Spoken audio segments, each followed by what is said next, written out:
Os animais atraem a atenção de quem passa perto das baias e há quem pare até para tirar fotos. Com tanta beleza e docilidade, quase ninguém resiste a tocar os equinos. Mas para que um animal chegue a esse porte leva tempo. Desde a fecundação até o parto são 11 meses. Os machos são sexualmente potentes com 1 ano de idade, mas são usados como reprodutores geralmente aos 3 ou 4 anos. Já as fêmeas terminam a puberdade entre 15 e 25 meses e podem procriar com 2 ou 3 anos. Em alguns casos, como revela essa imagem de ultrassom, surge uma dupla ovulação, o que pode causar uma gestação de potros gêmeos, também conhecida como gestação gemelar. A gestação gemelar ocorre, na maioria das vezes, pela liberação de um óvulo que é fecundado por diferentes espermatozoides. Se diagnosticada precocemente, ela pode ser transformada numa gestação simples, graças ao uso de técnicas para evitar prejuízos à saúde animal. A especialista em reprodução de equinos, Camila Ferreira, explica que o corpo de uma égua não possui aptidão e nem conformidade para gerar 2 potros ao mesmo tempo. Mesmo quando essa gestação é levada até o fim, há riscos para a mãe e geralmente um dos filhotes não tem aprumo e nasce sem valor comercial. A perda econômica que isso vai gerar é grande, porque você vai ter um aborto, vai ter um natimorto, você vai perder a estação de monta. A gente já trabalha com a espécie que produz 1 potro por ano, porque se você pode intervir durante aí 11 a 16 dias, que é a época que a gente faz a redução manual de uma dessas vesículas, então por que não? Se a gente pode trabalhar aí com a prevenção, literalmente não tem um espaço fisiológico, o útero não suporta, tem uma competição entre essas 2 placentas, então você vai ter aí um aborto que pode ocorrer em diversas fases da gestação. Em situações de gestação gemelar, é preciso identificar bem qual vesícula embrionária deverá ser interrompida, para não atrapalhar o desenvolvimento do outro feto. O primeiro passo é separar essas 2 vesículas embrionárias, que na realidade são as vesículas embrionárias.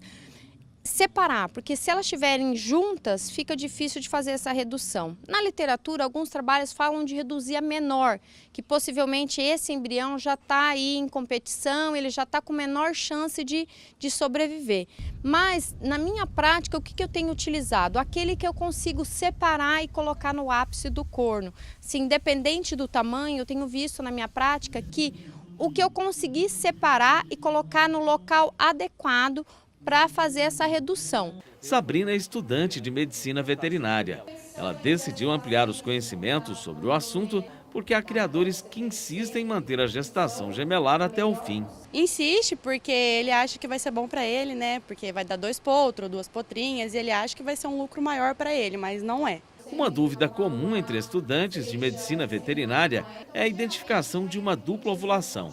A especialista esclarece que o histórico de saúde da égua pode ser um fator determinante para identificar se a gestação é gemelar ou não. Cada égua tem que ter sua ficha individual, anotações aí contra a ovário, útero, cisto, conformação de vulva. Então é super importante essa avaliação individual e esse acompanhamento. Então a partir do momento que você identificou que essa égua tem um cisto, você mensura, coloca a localização desse cisto e uma vez que você tem a ovulação dupla, você já sabe. Olha, posso ter um cisto, posso ter uma vesícula, então fica mais fácil identificar. As ovulações duplas são mais comuns nas raças pesadas, como as éguas PSI, puro sangue inglês. Mesmo assim, a taxa de concepção de gêmeos dizigóticos ou formados a partir de 2 óvulos em éguas PSI é considerada baixa, apenas 2% em mais de 2.600 casos estudados.